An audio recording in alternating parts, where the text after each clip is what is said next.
going on in the district at the secondary level. We're kind of moving to this new tech PBL. And with that comes, letting kids take more agency, be more creative in their learning and their thinking. So that's what we're going to be focused on today. Okay, I'm just going to go ahead and put that in one more time because we had some people pop in. So I just put the slides in there. Here is the sign-in for you again if you need it.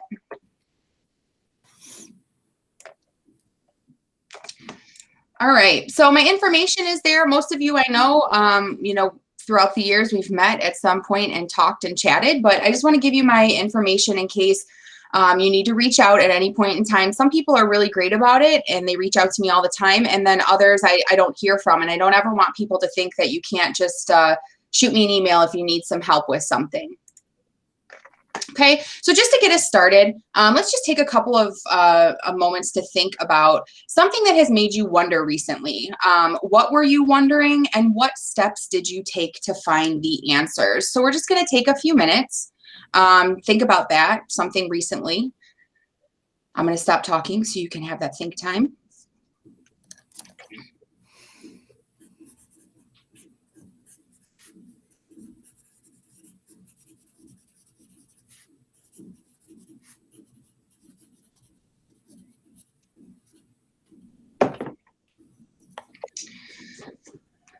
All right, anybody want to share out something that they have wondered recently, something that's been on their mind that's made them dig a little bit deeper to find the answers, and how did you do that? It could be anything. It doesn't have to be teaching related. Tracy, go ahead. I see you putting your hand up. What have you been wondering lately, and what did you do to find out more about it? Well, one thing is I teach art elementary, and I, as you know, because I reach out for help, but I've been doing a lot more like, just research with, creating lessons and stuff, and thinking about when we get back to school, not that I can't do it right now, but I'm taking baby steps, but just more problem solving with my students. And I literally, like, the doorbell rang and I just bought this book, like it rang like, oh, we were in there, and I'm like, oh, just thinking about giving them more opportunities, because I know sometimes our students need more, the elementary level, a little more like guidance. And I always think about how I do things. I always like stay before school and after school to prep.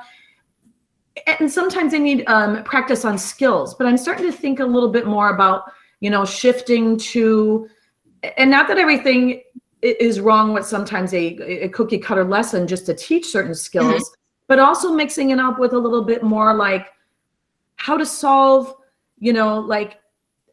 or demonstrate a concept or a skill, but then how do I do that in a half-hour time? Because then I know as well too what comes back from a lot of the students is like, well, we don't know what, just tell us what to do. So that becomes difficult. So I'm just trying to read up a little bit more and see where I can throw that into my lessons and progressively, get there with where they're problem solving and coming up with the answers a little more. But it's not always as easy. It sounds great, but it's not always as easy in that little half an hour window. So I just been thinking about it. That's all. No, yeah, that's great. I think you said 3 things in there that I heard that were really important. One, most important, it's not easy, right? Like, this is not something that's gonna this culture of, critical thinking and creating and problem solving, it doesn't happen overnight, right? It's not like you're going to teach one lesson and all of a sudden your kids are going to be like these great, go-getter problem solvers and ask the right questions. So it's definitely like over a big, length of time to make that culture shift in your classrooms, right? So that's super important. And also a time, you only have a half an hour. And I don't even think some teachers in here who have kids all day, the same kids, are going to say that it's going to be easy. So it's definitely not easy. And I don't want you to think that it's going to be, because there will be challenges. Also, you said, there's nothing wrong with cookie cutter lessons. I don't think that any of us, I don't want to call your lessons cookie cutter, because I think you all put in a lot of work to make them interesting. I mean, you're doing circus acts, up there to get the kids involved. So there isn't anything wrong with you saying, like, I need to teach you this, like, I need to impart some information to you. So I definitely think that meshing, traditional teaching and some new ideas is the way to go. And also, you said that kids just want the information, right? They just want you to give them the answers. And that's super important, because when we look at our classrooms, are we just basically feeding our kids the information and just giving it to them and making them kind of passive learners, where they're very dependent on us for information and for how they get their answers, right? So I think those are all really important things that you brought up. Does anyone else have anything that they would like to share, things that they've been wondering about lately that have kind of been in their mind?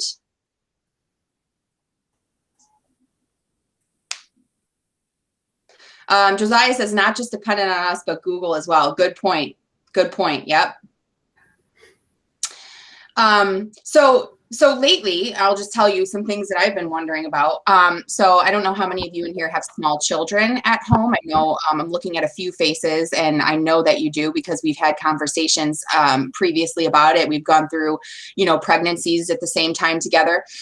So my kids, I try to limit screen time, right? I try to say, okay, you can't be on, YouTube for 8 hours a day or whatever.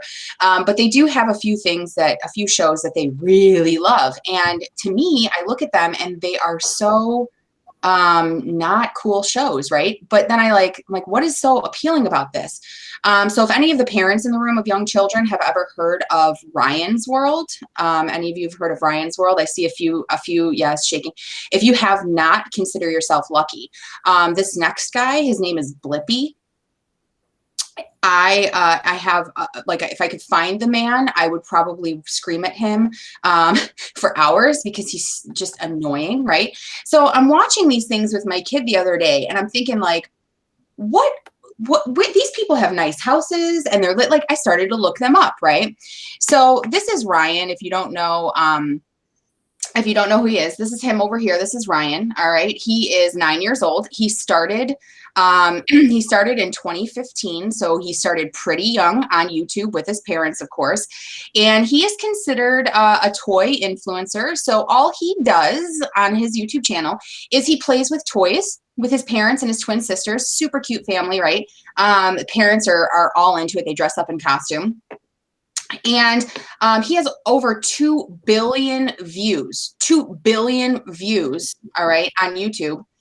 And he earns $22 to $26 million a year, and he's 9. He's 9. So then I just started digging. I went down the rabbit hole, right? And I'm like, okay, my kid loves these people too. Loves them. This family. It's called The Axel Show, right? He can't get enough of it. And I actually don't mind this family so much, because they do a lot of cool educational things. Like, he will take his kids on adventures. He'll give them a problem to solve. And then they just go and they try to solve these problems, and they find clues. And it seems like a lot of work for dad to set this up, but his kids seem to have a lot of fun with it, right? So I looked him up. I'm like, let me check these out. $6 million is their net worth. So I was like, wow, I'm in the wrong business, right? So when I wonder something, or when I'm looking for something, and here's Blippi, in case you don't know who this guy is. He's a grown man that dresses up. Here he is right here.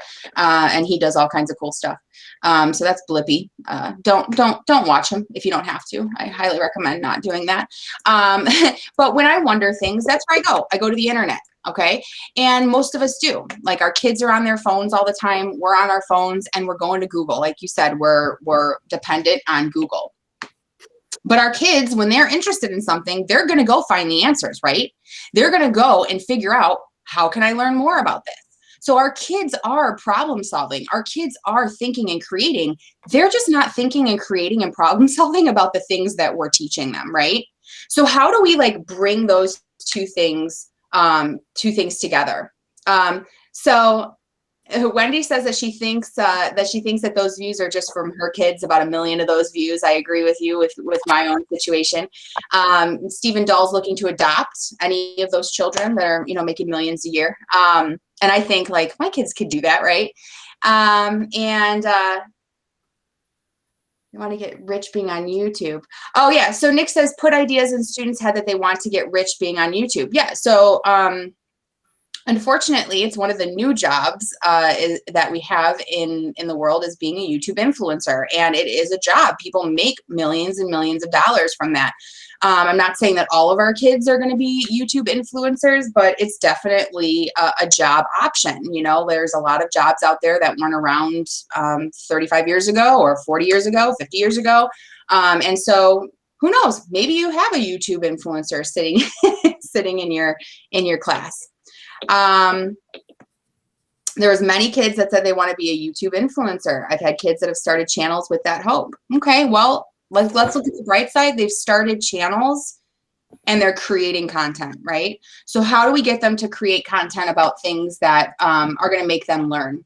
So today we're talking about fostering a culture where students take ownership of their learning and creating opportunities that challenge students to use the design process to really start to think about problems and be innovative on how they solve that. All right, and Mr. Dahl has shared a video. Awesome. Okay, so I'm going to check that out when we get done here. He shared a video of an adult version of a YouTube influencer. So our objective for today is, can we cultivate a classroom culture of creation and exploration by defining what that looks like in your classroom? It's going to look different for everyone. Tracy's art class is going to look a lot different than, my social studies class or a math class or a science class. And then evaluating what tools that you think you would like to start to use to increase the critical thinking and deeper learning of your students. And this was an interesting tidbit that I came across in kind of researching and prepping for today's session. It was from a study that was done, and they surveyed all of these CEOs of big companies and asked, like, what are the most important things that you look for an employee when you're hiring? What are those things that you're, really trying to get out of the people that you bring into your company? And they said creativity is now the most important leadership quality for success in business. And that kind of stopped me, because I'm going to go back to what Tracy said. Kids are depending on us to give them the information. When you go to a job, you might have a boss, right? But I don't think that any boss wants to babysit you. They're hiring you to do a job, to be innovative, to be creative, to kind of take things and run with it, right? So when we think about how we're prepping our kids for, the jobs that they're going to have after they leave us, are we prepping them to be those go-getters and to be creative, or are we prepping them to be employees that are going to have to be told every step of the way what to do, and they're constantly looking to their employer or their supervisor to give them those instructions, right? So you all are teachers and you're in your classrooms, and we have principals and we have supervisors, but no one's really coming into your class and saying, this is exactly the activity you're going to do. This is exactly the worksheet or the Google slideshow that you're going to do. You're creating all those things on a daily basis, right? So how do you push your creativity? Like, how do you look at your classes now after we've been in this for almost a year and think, like, I need to spice it up a little bit? Like, what are some things that you're trying to do?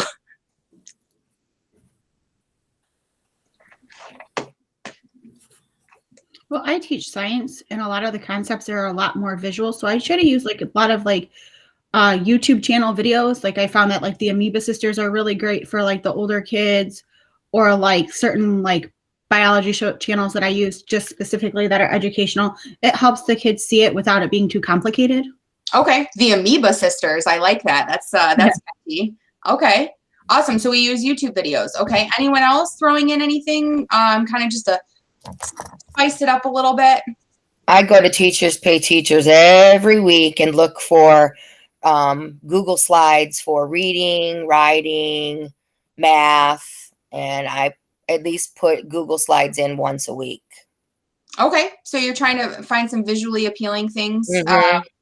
Tracy also says that she's used some more computer designed art, which we talked about that this week. So that was really cool to see that.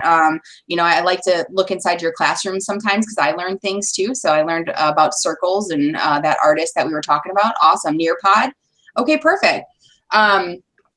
Yeah, so just how do we make those creativity things in our classroom open for our kids, right? So again, when we're looking at why we should push our kids to be creative, just some things that are out there when it comes to critical thinking and questioning. If we really want our kids to have a deeper understanding of what we're trying to learn and teach them, it's really about transforming their learning, taking what they're learning and showing how they've learned it, or doing something different with it. Will really make them kind of click in their head more than if we're just lecturing or if we're giving them a worksheet, right? If they transform that learning, it is going to stick in their head. One of the things I used to do in my social studies class was I would have the kids create music videos, and they would take a song that was popular in that time, and they would rewrite the lyrics, and then they would make a music video, and the lyrics had to focus on a topic in history. And I'm going to tell you, I still have kids, you know, 10 years later that come back, remember when I made that video about women's rights? And I'm like, yeah, I remember that video, you know, and they remember that a lot more than if they were to, say, write an essay for me or take a test. So it's all about transforming. And they'll be more engaged if they're asking their own questions and taking ownership. And like a few people in the chat have said, all this information is just a phone swipe away, right? We can't ask those questions that we used to ask before because it's all at the touch of their fingertips. So how can we get them that information, but also help them make sense of what it is, right? Google Slides is a lifesaver. Tangelica is working on creating videos. Miss Soto, I'm so glad you're here because I am actually going to use you as an example, and you probably didn't even know that. So be ready. Desmos, I know, Steve, you're a big Desmos guy. Love it. Iron Chef and Cyber Sandwich. Choice, yes, Choice is huge. Ms. Melby uses YouTube for reinforcement and analysis of literature. I have some really cool things that I'm going to show you, and some virtual field trips. Awesome, awesome. So let's get digging into that. I have just a visual there for our maker mindset and to show allowing kids to create things really starts to develop other skills in them. And these are just a few. You know, they start to become explorers. They start to become more engaged. They become more risk-taking in what they do when they feel comfortable in a space to be able to create. They start to make more deeper connections. So just because you're thinking, oh, I'm going to have my kids do a project, they're, you know, what are they really learning? They're bringing in all these skills that are really going to be life skills for them after they're out of your class. Okay, so let's just stop real quick before we jump any deeper. Going back to this mind shift is not something that's easy. It's not something that's going to happen overnight, right? Like, we have to create this culture in our classroom, and along the way, there's going to be mistakes and there's going to be hiccups, right? So we have to be prepared for that. And so I just want to take a minute and you think about what are some roadblocks that you see in allowing your students more freedom to create?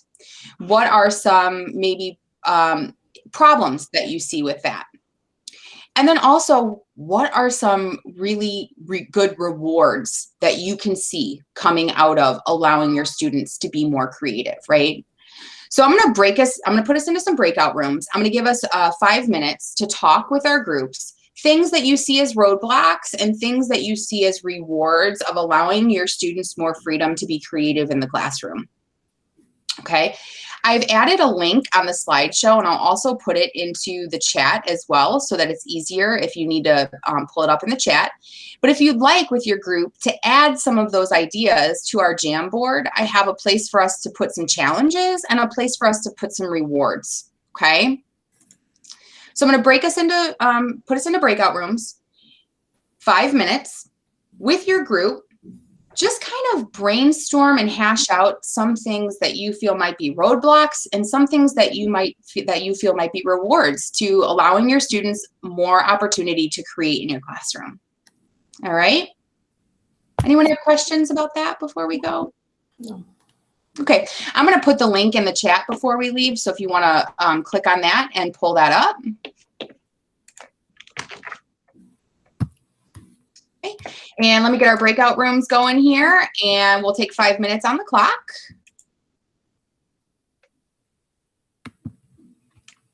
Wendy, you were all by yourself, so I'm putting you with someone else. All right, 5 minutes, and we will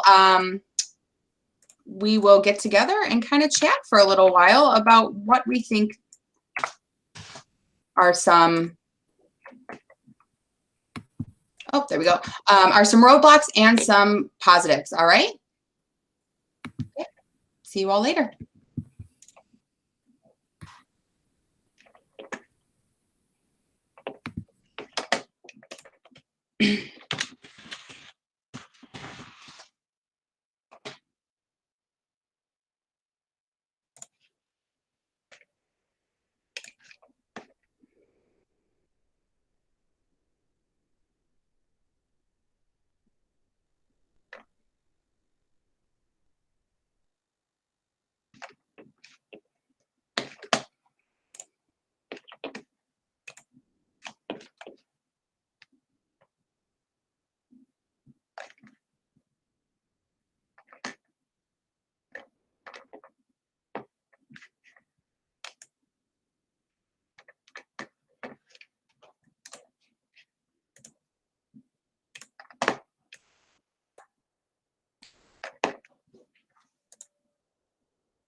Where'd all my people go? I'm saying, where did all my people go?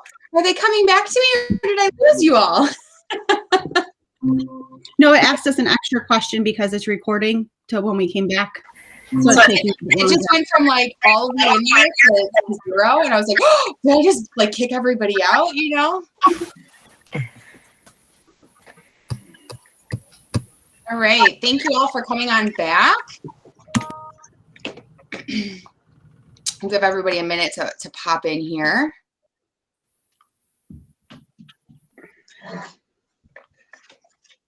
Let me present over here. All right, so I heard some really great conversations that were happening in the rooms.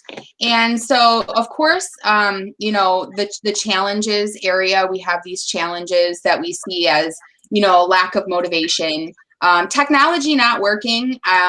I really would like to hear more about that one. So if someone wants to email me, whoever, I'm not going to call you out now, email me and just kind of give me like a synopsis or a rundown of what's not working and what you're really struggling with. Time constraints, students' lack of confidence, and where mega firepower in breakout room 5. Awesome. I don't know who was in there, but shout out to room 5. Fear of failure, that they won't start. Yeah, so that was a big one. Like, where do they start? So as we jump into some of the tools that I'm going to show you today for kind of starting off with creation, I want you to think, don't jump in to the deep end of the pool right away, right? Like, take baby steps. And like I said, it's going to be creating this culture. It's not going to be something that happens overnight where you're like, oh, we're a classroom of creators now. We're awesome. It is going to take time to kind of cultivate that type of community. And I know that we're, you know, in almost March now. We're not coming back until April. And then you only have really like 2 months of school left with these kiddos, right? So this might be something small that you start with right now, and then really think about how you can begin the school year next year to create this culture with your kids, right? But in my mind, I hear a lot of what doesn't work from people, and I hear them saying, well, we're this remote learning, it's really tough. For me, that's a time to take risks and to say like, hey, you know what? I'm having tech problems anyway, so let's just try this today and see how it works, right?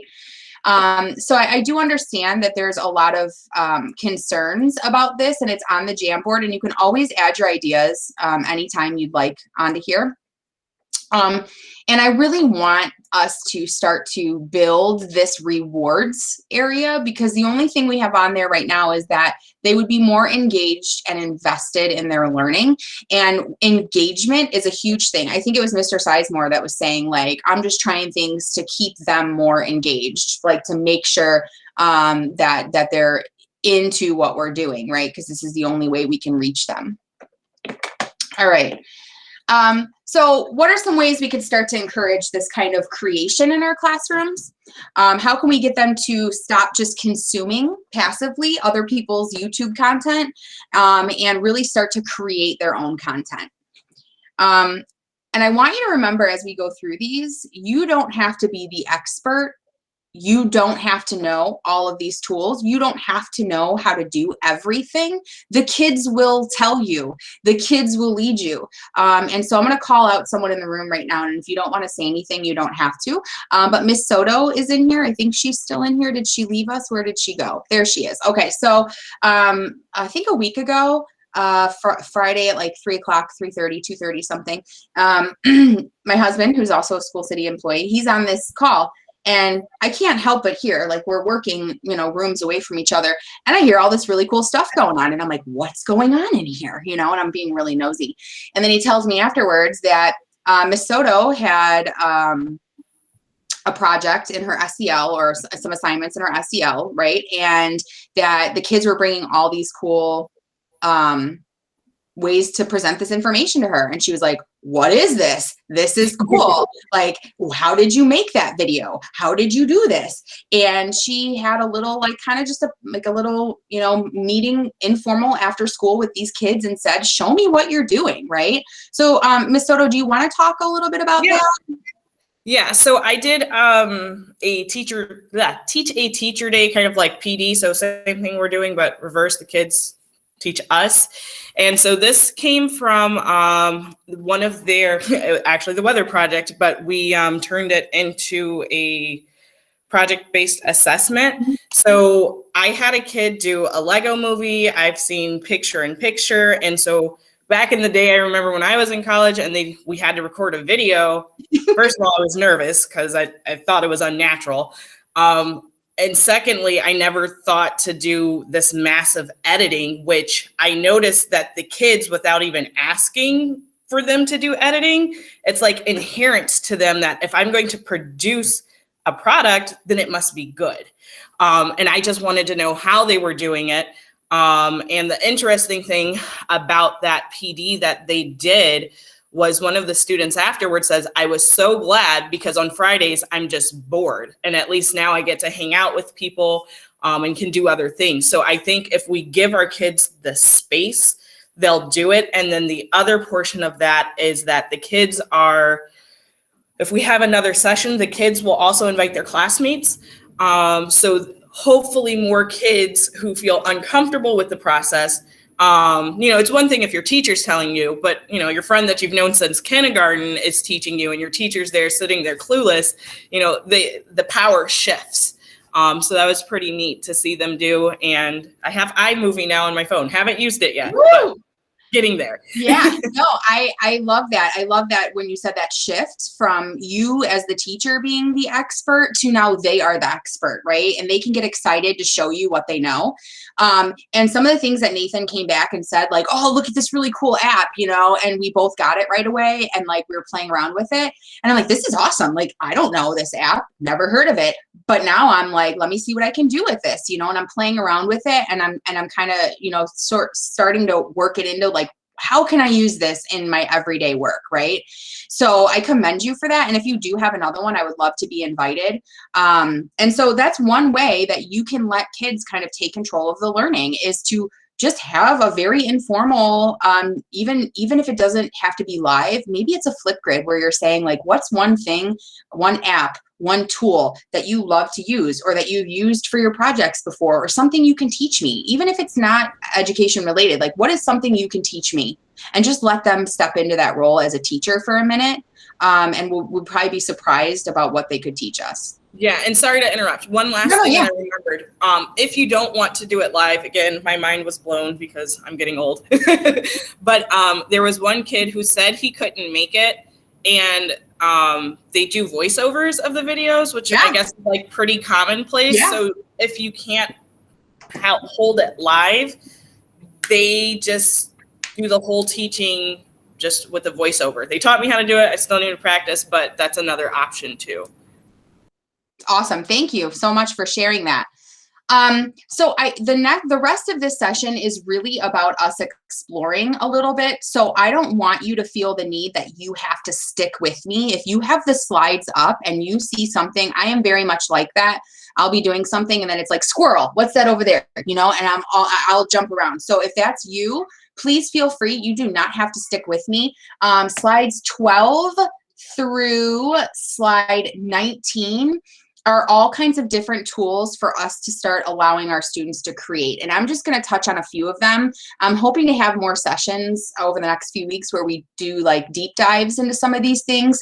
But this is really about you just kind of seeing what's out there. And please keep in the back of your head as you go through these, you do not have to be the expert, right? You don't have to know everything. Let the kids explore and teach you. So the first thing that I wanted to show you is talk about Wonder a Day and Google a Day, 20% time, and Genius Hour. So if maybe you're not ready to do like a deep dive into your Monday through Thursday classes, I heard a few people and I saw like Dawn shaking her head yes when Miss Soto was like, my kids say they're bored on Fridays, like they're bored and they need something to do, right? And they want to do something fun. So maybe this is a Friday activity. Maybe this is something you try. So for elementary kids, I love this site. Some people can say, hey, it can be used for secondary, but up to you. So every day, this site will give you something to wonder about. And it's different every day. You can switch between day to day.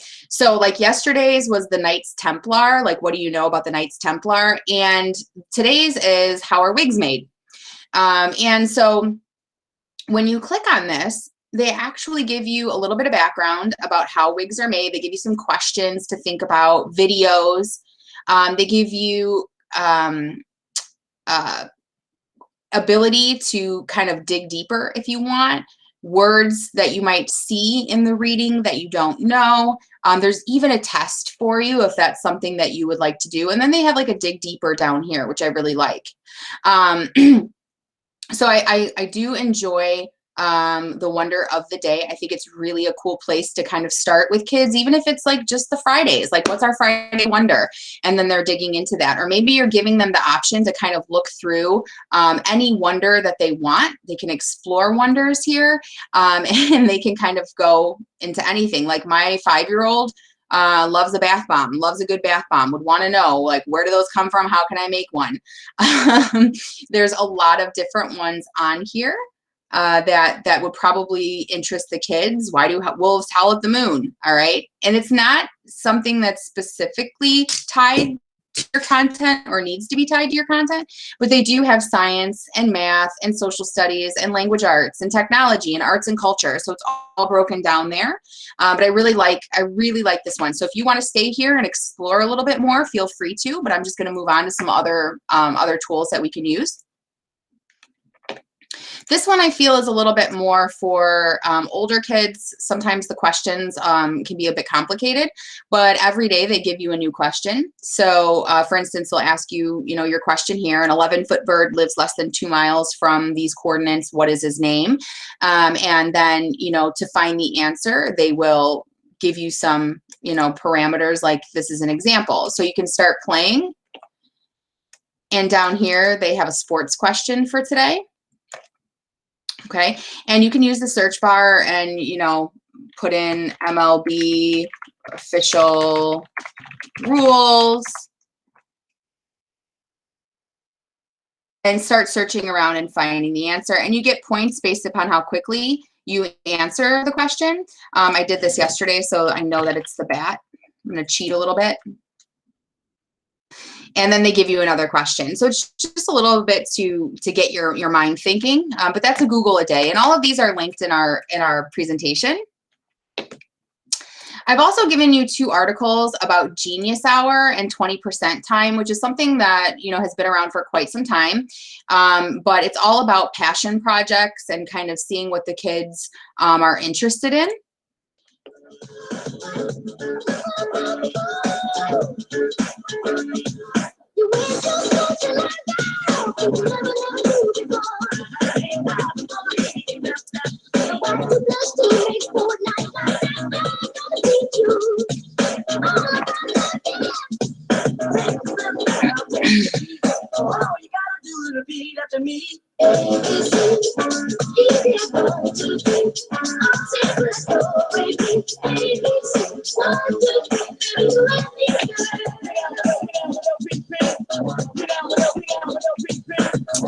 So just some little background on what Genius Hour is, and maybe this isn't Genius Hour in your class, maybe it's Genius Fridays, maybe it's Genius Mornings, or whenever you choose to do it. But it's a great concept, a great idea to give kids some time to create and think about things that they're interested in. Same thing with 20% time, same concept. And there's some examples and some, kind of ideas to get you started, right? So there's some student information here, some student videos of what they've done, if it'll play for me.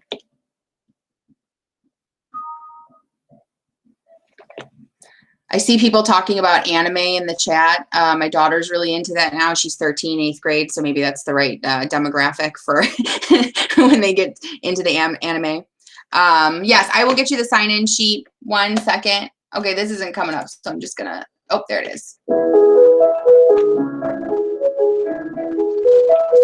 Hi, I'm Audrey, and for my English 20% project, I'm putting on a benefit concert for the El Gavilan Library in St. Louis.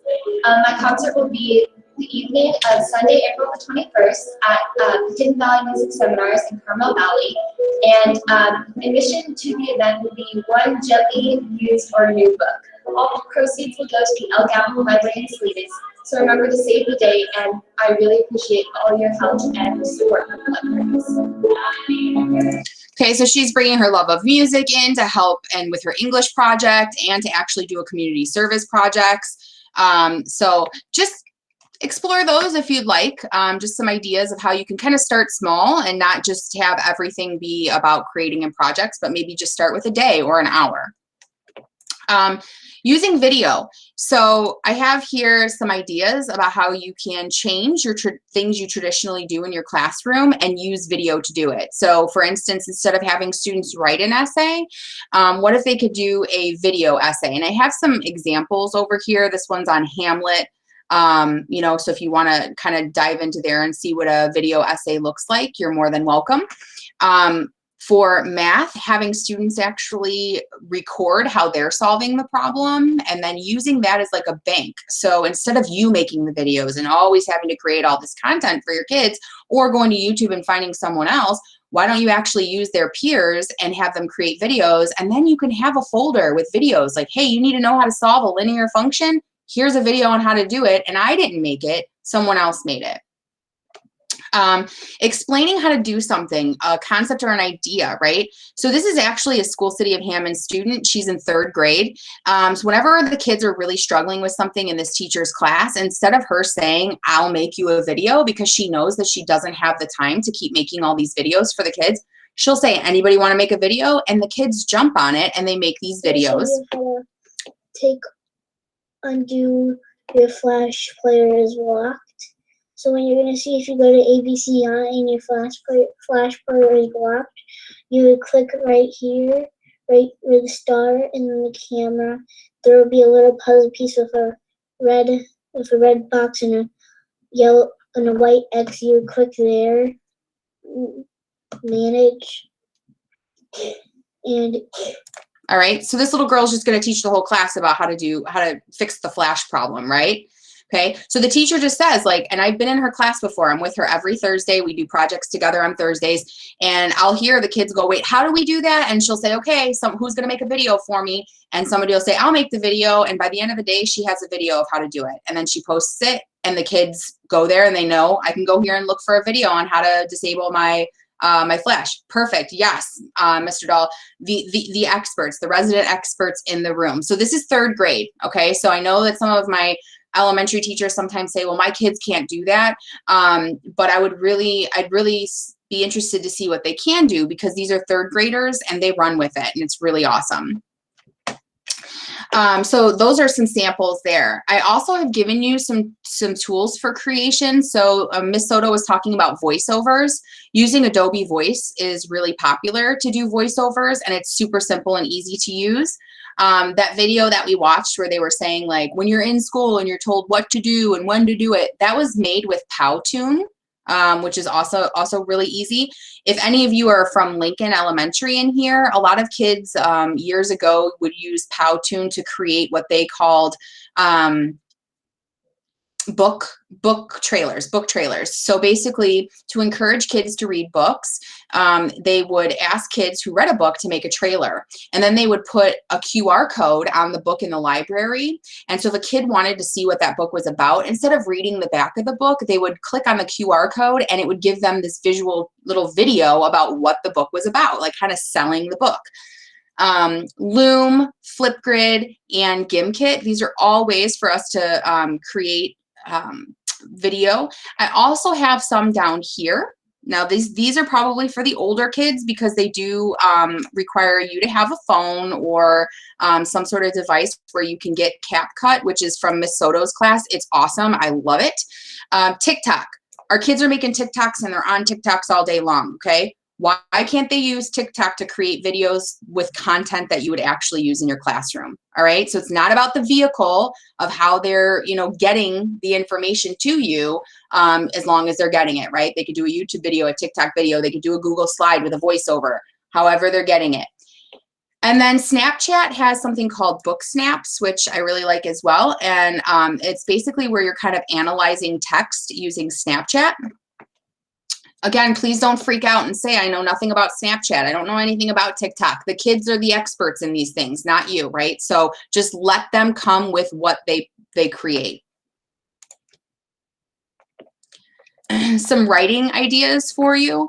You know, one of the big things they always say is that if kids have an authentic audience, that they will care more about what they're writing and care more about what they're putting out there.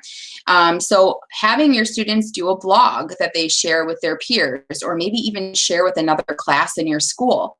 Doing book reviews on a blog, narrating a storybook that they've created, or creating those book trailers. I know some people in this room have used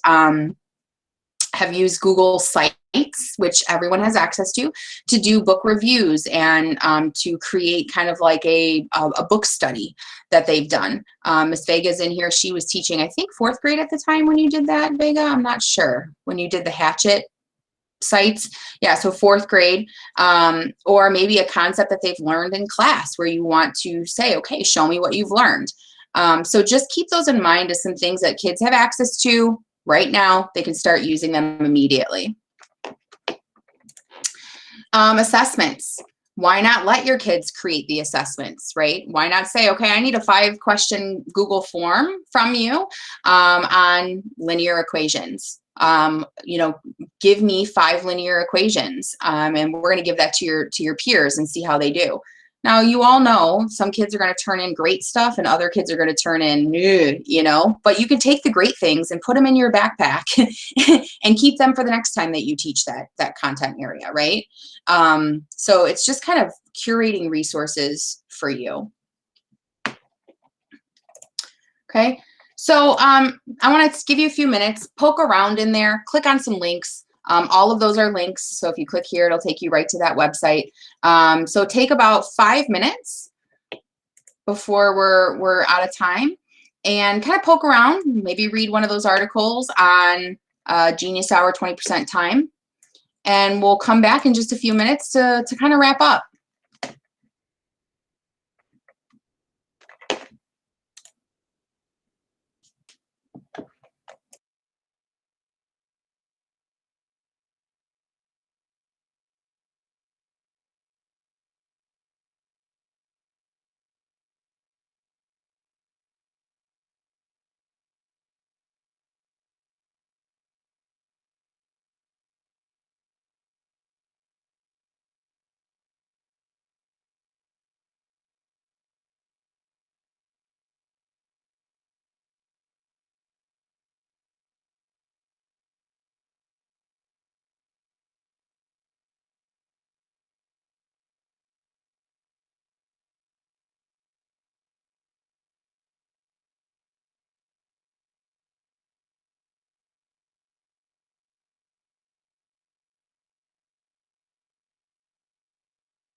Anyone want to share out what they're looking at?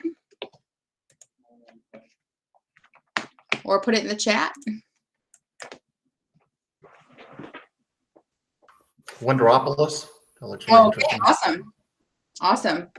Even if you're teaching, like if you're getting ready to go over something, you can always search Wonderopolis and see if they already have something there for you to use with the kids. Even if it's just like the driving questions that they have there. Genius Hour, awesome. I love Genius Hour. I think it's really I think it's really a cool concept. Google a day. All right, awesome. Book creator is good too. Yeah, book creator, Wendy, thank you. Is really a great one for kids to create their own, you know, ebooks.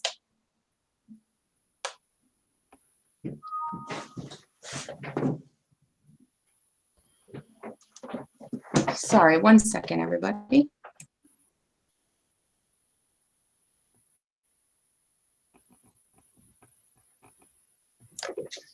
Okay, so I don't want you all to feel overwhelmed. This was kind of just like a little overview for you to say, like, let's just start kind of taking our minds and saying, how can we change this a little bit? How can we start to create more?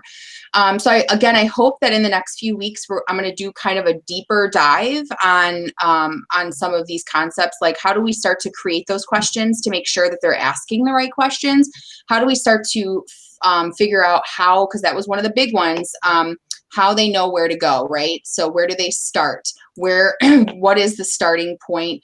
Some people said that they'll be so overwhelmed at first that they'll shut down, right?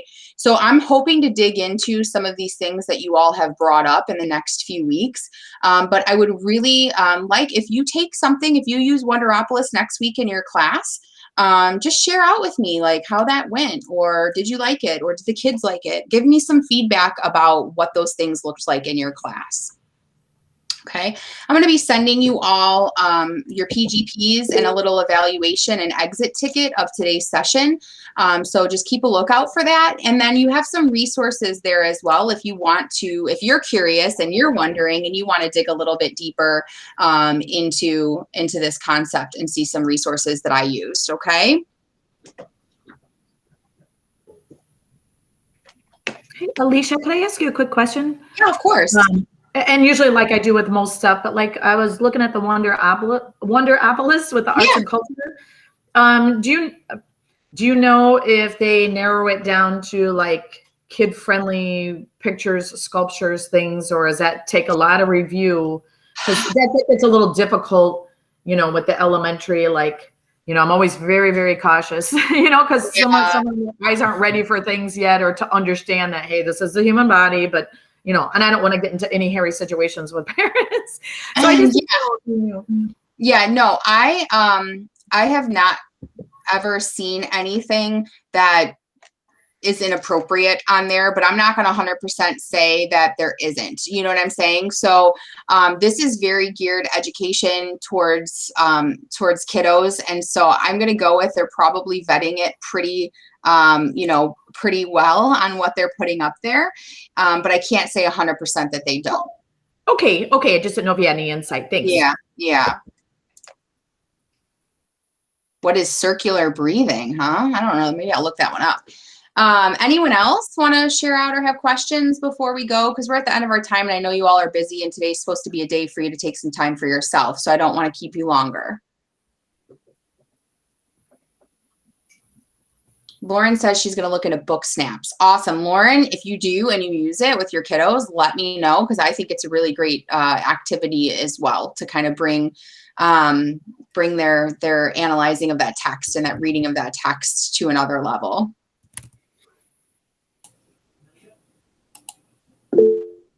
Awesome. Nancy, you have a question? Yes, please. For Wonder a Day, I noticed they have like numbers next to them. Can you assign the numbers? Is that the... So if we go to this page and where you first pop up, it'll say like number 2,378 right there. Yeah. So if you search, so if I were to search, say the Knights Templar, because I know that was yesterday's.